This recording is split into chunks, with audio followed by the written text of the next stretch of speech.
Horror कहानी भूतिया हवेली। रवि और उसकी दोस्त प्रिया को रहस्यमय जगहों पर जाने का बहुत शौक था।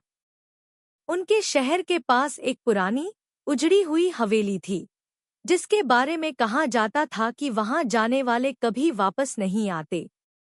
गांव वाले उसे भूतिया हवेली कहते थे।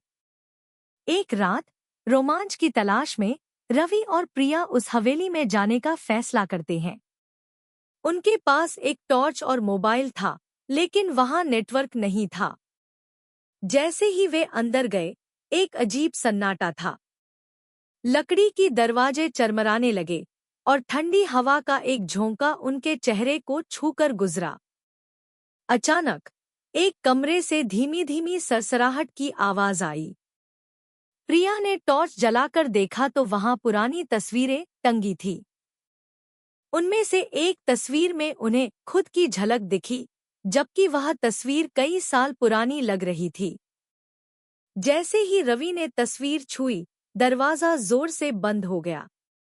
वे भागकर दरवाजा खोलने की कोशिश करने लगे, लेकिन वह जाम हो चुका था। तभी पीछे से किसी के चलने की आहट सुनाई दी। कौन है? प्रिया ने कांपते हुए पूछा।